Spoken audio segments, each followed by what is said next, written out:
Hello నమస్తే Aadab news కు స్వాగతం. నేను మీ సురేందర్. మాజీ కాంగ్రెస్ నేత, సీనియర్ లీడర్, సామాజికవేత్త, ఓ ఫైటర్ బక్కా జడ్సన్ గారు మనతో ఉన్నారు. అన్న నమస్కారం. అన్న, ఆదాబ్ న్యూస్ కు స్వాగతం. తెలంగాణ ఇచ్చిన కాంగ్రెస్ పార్టీ 10 ఏళ్ల తర్వాత రాష్ట్రంలో అధికారంలోకి వచ్చింది. ఈ 9 నెలల రేవంత్ రెడ్డి పాలన ఎట్లా ఉంది? ఇప్పుడు 2004లో 1994కి వెళ్ళి 2004 వరకు తెలుగుదేశం ప్రభుత్వం ఉన్న తర్వాత అప్పుడు రాజశేఖర రెడ్డి గారు 2004లో ముఖ్యమంత్రి కాగానే ఏవైతే ఎక్స్పెక్టేషన్స్ ఉండేనో దానికంటే ఎక్కువ ఎక్స్పెక్టేషన్స్ అప్పుడు చేయడం జరిగింది. అందులో ముఖ్యంగా ఉచిత విద్యుత్ మొట్టమొదటి సంతకం వేదిక పైనే పెట్టడం జరిగింది. అది 2014 వరకు కూడా కొనసాగింది ఆ పథకం. రాజీవ్ ఆరోగ్యశ్రీ తీసుకోండి, ఇందిరమ్మ ఇండ్లు తీసుకోండి, మీరు ఏ ఉద్యోగ భర్తీలో తీసుకోండి, ప్రతి దాంట్లో కూడా హైప్ పెరుగుకుంటూ పోయింది. అందుకనే 2004 కంటే 2009లో ఎక్కువ సీట్లు వచ్చినాయి. ఇంకా ఏది ఎంపీలు కూడా తీసుకోండి, దాదాపు 33 సీట్లు గెలిచిన పరిస్థితి. ఈరోజు సేమ్ అదే కాంగ్రెస్ పార్టీ 2024లో మళ్ళీ 10 సంవత్సరాల తర్వాత ఈరోజు వచ్చినప్పుడు ఎన్నో వాగ్దానాలు మనం ఇవ్వడం జరిగింది. కానీ వచ్చిన షార్ట్ పీరియడ్లో విత్ ఇన్ స్పాన్ ఆఫ్ 1 మంత్లోనే మెల్లమెల్లగా పబ్లిక్ దూరం అవ్వకుండా పోయింది. ఇమీడియట్గా 24 మొన్న జరిగిన ఎంపీ ఎలక్షన్లో చూస్తే 12 సీట్లు గెలుస్తాం అనుకొని 8 సీట్లకు ఈరోజు పడిపోయే పరిస్థితి వచ్చింది. అని అంటే పాలన మీద ఈ 9 నెలలు ప్రతి వర్గం పంచాయతీ ఎలక్షన్ జనవరిలో పెట్టాల్సిన పంచాయతీ ఎలక్షన్ ఇప్పటిదాకా గుంజుకొచ్చిందనంటే ప్రజల పైన ప్రభుత్వం ముఖ్యంగా రేవంత్ రెడ్డి గారి పాలన మీద ఆయనకు అనుబంధంగా ఉన్న మిస్టర్ బట్టి విక్రమార్క మీద ఈ జోడి పైన పూర్తి వ్యతిరేకత పార్టీల ప్రజలల్లో రెండిట్లల్లో కూడా పూర్తిగా ఉన్నది 9 నెలలు. కాంగ్రెస్ వస్తే తెలంగాణలో ఇందిరమ్మ రాజ్యం వస్తుందని, గత 10 ఏళ్ళు దోచుకు తిన్న కేసీఆర్ కుటుంబం అంతం చేయాలి, ఈ పాలనను అంతమొందించి కాంగ్రెస్ను గెలిపిస్తే ఈ పేదలకు కానీ, యువతకు కానీ, నిరుద్యోగులకు కానీ న్యాయం జరుగుతుందా? నేను ఎలక్షన్లో నవంబర్ 30 తారీఖు ఎన్నికలు అయిపోయినాయి. తెల్లారే 30 తారీఖు ఎన్నిక అయిపోగానే నేను అదే రోజు సాయంత్రం ఫస్ట్ రోజు ప్రెస్ క్లబ్ బుక్ చేసిన. ఎందుకు లైవ్ అన్ని ఛానల్ దాదాపు లైవ్ నడిచింది. ఎందుకు పెట్టినా అనంటే రేవంత్ రెడ్డి ముఖ్యమంత్రి చేయొద్దు, రేవంత్ రెడ్డి అనేటువంటి ముఖ్యమంత్రి చేస్తే బీఆర్ఎస్ 2 వచ్చినట్టే ఉంటుంది, ఆయన కవిత పార్ట్నర్సు, వాళ్ళ మీద ఈయన ఉద్యమం చేసింది ఏం లేదు అని చెప్పేసి మొత్తం సాక్షాత్ కవితతో ఎక్కడ పార్ట్నర్స్ ఉండు ఏంది మొత్తం బాజాబ్తా నేను మీడియాకు చూపించడం జరిగింది. కానీ ఇవాళ అదే అనుగుణంగా అదే జరుగుతుంది. ఇవాళకి మీరు చూడండి, కాళేశ్వరము మనము స్కామ్ అని చెప్పి మాట్లాడుతాం. కాళేశ్వరం కట్టిన కాంట్రాక్టర్ గురించి నా బీఆర్ఎస్ కానీ, నా బీజేపీ కానీ, నా కాంగ్రెస్ కానీ, నా ఎంఐఎం కానీ, నా బీఎస్పీ కానీ ఏ పార్టీ కూడా, సిపిఐ సిపిఎంలు కూడా మెగా కృష్ణారెడ్డి పేరే ఎత్తకుండా ఈరోజు సాగుతాం. ఇంకోటి, ఈరోజు ప్రభుత్వ ఆసుపత్రులలో ముఖ్యమంత్రి రేవంత్ రెడ్డి గారికి వరంగల్ వెళ్ళడానికి టైం ఉంటుంది. ఆడ మెడికోరో ఏదో ప్రైవేట్ హాస్పిటల్ ఓపెన్ చేయడానికి పోతుంది. అక్కడ గవర్నమెంట్ హాస్పిటల్లో 6 గంటలు కరెంటు లేకుండా సర్జరీలు నడిచినాయి. అక్కడ ఎంతోమంది ఇబ్బంది పడ్డారు. ఈ దవాఖాన ప్రభుత్వ ఆసుపత్రికి వెళ్ళే పరిస్థితి లేదు. అక్కడ కొత్తగా నిర్మిస్తున్న ఆ బిల్డింగ్ను పరిశీలించే టైం లేదు అక్కడ. కానీ ఇయాల్టి వరకు ఉస్మానియా కానీ, గాంధీ కానీ ఏ ఒక్క దవాఖాన కూడా పోయిన దాఖలాలు లేవు. ఒకసారి అందులో ఉన్న బాగోగులు చూసిన పరిస్థితి లేదు. ఈరోజు పేదలకు సంబంధించినది కానీ, అది అది బడే కానీ, లేకుంటే వైద్యాలయాలే కానీ, ఏవైనా సరే ఈరోజు వాటిపైన చిన్న చూపు ఉన్నదనేది మనకు కనబడుతూనే ఉంది. ఎవరు కూడా ఏ సెక్షన్ కూడా మీరు చెప్పిన ముసలి ముతక యువకులు ఎవ్వరికి కూడా ఈరోజు గవర్నమెంట్ పైన సాటిస్ఫైడ్ లేదు. విద్యా వైద్యం పరిస్థితి ఏంది? అసలు బడ్జెట్లో విద్యా వైద్యానికి వీళ్ళు ఎంత ఖర్చు పెట్టిర్రు, ఎంత కేటాయించారు, ఎంత ఖర్చు పెడుతున్నారు?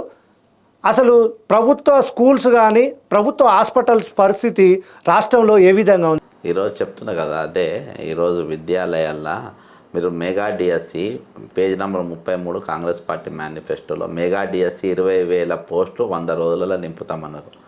నేను 103వ రోజు ఎలక్షన్ కమిషన్ను కలిసిన. మీ వెబ్సైట్లో పెట్టిన కాంగ్రెస్ పార్టీ మేనిఫెస్టో ప్రకారం ఇన్ని పోస్టులు ఇవ్వాలి, ఆ పోస్టులు ఇవ్వలేదు అని కంప్లైంట్ ఇవ్వడం జరిగింది. అయితే బాధాప్త ఈరోజు 9,000 టీచర్ల పోస్టులు మీరు లేకుండా ఈరోజు ఇచ్చిన ఏది నోటిఫికేషన్ ఇచ్చింది కేవలం 11. అది కూడా 6,000 పోస్టు గత బీఆర్ఎస్ ప్రభుత్వాలు ఉన్నప్పుడు 5,000 పోస్టులను యాడ్ చేసి 11,000 పోస్టులు ఇచ్చినాం. ఈరోజు మెగా డిఎస్సి టైం లేకుండా వాళ్ళు టైం అడిగిన మాకు కొంచెం 3 నెలలు ప్రిపేర్ చేసుకున్న టైం ఇవ్వలే. టెట్ నార్మలైజేషన్ చేయాలి, కొన్ని జాగాలలో ఈజీగా వచ్చింది పేపర్, కొన్ని జాగాలు టఫ్ వచ్చింది కాబట్టి నార్మలైజేషన్ చేయాలి అని అంటే నువ్వు నార్మలైజేషన్ చేయలే. ఆంధ్రాకి వస్తే నార్మలైజేషన్ మెగా డిఎస్సి పెట్టిండ్రు, వాళ్ళు మాట ఇచ్చిండ్రు, ఆ టైం బౌండ్లో చేశారు. నువ్వు టైం బౌండ్ చేయలే, టైం అయిపోయినాక చేశారు. ఈరోజు ఏ ఒక్క సబ్జెక్టు పైన కూడా రేవంత్ రెడ్డి గారి స్పష్టత లేదు. ఈరోజు విద్యాలయాలు ఎక్కడ కూడా మీకు సదుపాయాలు లేవు. మనం ఇప్పుడు రెగ్యులర్గా చూస్తుంటే మన పిల్లలు రోడ్డు ఎక్కుతూ ఉన్నారు. అందులో నేను చెప్పిన రాత్రికి అవుతాయని ఏముండదు. కానీ నీ ఇంట్రెస్ట్, ఇప్పుడు నువ్వు వరంగల్ వెళ్ళినప్పుడు నువ్వు రాత్రి గాంధీ అక్కడ ఉన్న ఎంజిఎం హాస్పిటల్ నువ్వు ఏం తీర్చిదిద్దావని, కానీ ఆడ ప్రైవేట్ హాస్పిటల్ రిబ్బన్ కటింగ్ చేసి కనీసం సందర్శించే టైం కూడా నీకు లేదు. తెల్లాలేస్తే ఉస్మానియా గాంధీ దవాఖాన దాటుకుంటూ ఎన్నోసార్లు పోయింటావు. ఒక్కసారి హాస్పిటల్లో పరిస్థితి ఏమున్నది, ఏంటిది, రోగులు పడే సమస్య ఏంటిది అనేది, ఆడ కనీసం వీల్చైర్లు లేవు, వీల్చైర్లు నూకెట్టోళ్ళు లేరు. ఈరోజు స్టాఫ్ కొరత ఉన్నది. కనీసం చూసి మాట్లాడే పరిస్థితి ఈరోజు రేవంత్ రెడ్డి గారికి లేదు. అందుకనే ఈరోజు మధ్యాలయాల్లో ఉన్న వీళ్ళకు విద్యాలయాలు లేకుంటే వైద్యాలయాల పైన ఈ ప్రభుత్వానికి కూడా, గత ప్రభుత్వానికి లేదు, ఈ ప్రభుత్వానికి కూడా చిన్న చూపే. అసలు బీఆర్ఎస్ అంటే కేసీఆర్ గవర్నమెంట్లో బీఆర్ఎస్ ప్రభుత్వ హయాంలో ఎన్నో ప్రభుత్వ స్కూల్స్ను బంద్ చేసింది. ఎందుకంటే విద్యార్థులు లేరు అని చెప్పేసి చాలా గ్రామాలలో స్కూల్స్ని బంద్ చేయడం జరిగింది. అయితే ఆ టైంలో ఎన్నికల సమయంలో కాంగ్రెస్ పార్టీ నేతలు కానీ ఆ పార్టీ లీడర్లు ఎవరైతే ఉన్నారో ప్రచారంలో భాగంగా ఏం చెప్పారంటే, కాంగ్రెస్ వస్తే మేము బంద్ చేసిన స్కూల్స్ అన్నిటినీ ఓపెన్ చేస్తాము, మారుమూల ప్రాంతాల్లో ప్రతి ఒక్క ప్రభుత్వ బడి ఉండేలా చేస్తామని చెప్పేసి మాట ఇవ్వడం జరిగింది. అయితే ప్రస్తుతము ఈ ప్రభుత్వంలో ఎన్ని స్కూల్స్ రీఓపెన్ చేసిర్రు, అసలు ప్రభుత్వ బడులు కాలేజీల పరిస్థితి ఎలా ఉంది? ఇలాంటి ఓపెన్ చేస్తుడు కాదు, అక్కడ పూర్తిగా రోజుకు విద్యా మంత్రి ఈయన దగ్గరనే పెట్టుకున్నాడు, సోషల్ వెల్ఫేర్ మంత్రి ఈయన దగ్గరనే పెట్టుకున్నాడు, పశు సంవర్ధక శాఖ హోంమంత్రి అన్నీ ఈయన దగ్గర, మున్సిపాలిటీ అన్నీ ఈయన దగ్గరనే పెట్టుకున్నాడు. ఈరోజు ఆ శాఖలు పూర్తిగా ఫెయిల్ అయిపోయినాయి. ముఖ్యంగా మీరు స్కూళ్ళ విషయంలో చూస్తే ఈరోజు అందులో ప్రతి 5 సంవత్సరాలకు ఒకసారి రెనోవేషన్ చేయాలి. దానికి అసలు నువ్వు ఇచ్చిన బడ్జెట్ ఏంది? అందులో స్కూళ్ళల్లో పోయి అందులో మీరు ఊర్లల్లో తిరిగి డ్రాప్ అవుట్స్ ఎంతమంది ఉన్నారు? అసలు ముఖ్యంగా ఇప్పుడు విద్యా మంత్రి పెట్టుకున్నటువంటి రేవంత్ రెడ్డి గారికి డ్రాప్ అవుట్స్ ఎంతమంది ఉన్నారో తెలుసా? డ్రాప్ అవుట్స్ ఎంతమంది ఉంటే వాళ్ళని తీసుకొచ్చి మళ్ళీ తిరిగి స్కూల్లో జాయిన్ చేయడానికి మీరు ఎంతమందిని చేస్తుండ్రు? ఈరోజు రాష్ట్రంలో ఎంతమంది బాల కార్మికులు డ్రాప్ అవుట్స్ అయినాక నెక్స్ట్ వాళ్ళు బాల కార్మికులు అవుతారు, లేకుంటే నేరస్తులు అవుతారు, లేకుంటే ఖాళీగా తిరుగుతారు, అంటే ఇక లంపెన్లు అవుతారు దాదాపు.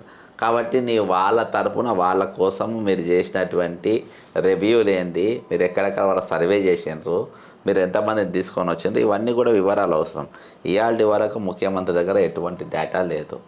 ముఖ్యంగా విద్యార్థులు నిన్న గురు పూజ జరుగుతూ ఉంది. నిన్న రాధాకృష్ణ గారి జయంతి సందర్భంగా టీచర్స్ డే పాటిస్తాము. టీచర్స్ డే రోజు బాజాబ్తా అకాడమిక్ ఇయర్ నడుస్తూ ఉంటే 6,000 మంది టీచర్లను గురుకులాల్లోకి వెళ్ళి మీరు తీసేయడం జరిగింది. తీసేసినప్పుడు మరి భర్తీ చేసినావు ఆల్రెడీ చేయలే. నువ్వు ఇదివరకు వేసిన గురుకుల పోస్టులల్లో 5,000 పోస్టులు వేస్తే దాదాపు 3,000 పోస్టులు నీవు ఏది డీమెరిట్ డౌన్ మెరిట్కి వెళ్ళి నువ్వు చేసే బదులు పైనకెళ్ళి కిందికి వచ్చే వరకు 3,000 పోస్టులు మిగిలిన అవి ఆల్రెడీ 3,000 పోస్టులు ఖాళీ ఉన్నాయి. ఇప్పుడు నువ్వు 6,000 పోస్టులు తీసేసి అంటే దాదాపు 9,000 పోస్టులు ఈరోజు లేకుండా గురుకులాలు నడిచే పరిస్థితి. వీటి అందరినీ కూడా కాంట్రాక్టు ఇప్పుడు ఇందులో గెస్ట్ ఫ్యాకల్టీ ఉంటుంది, గెస్ట్ లెక్చరర్స్ ఉంటారు, గెస్ట్ టీచర్స్ ఉంటారు.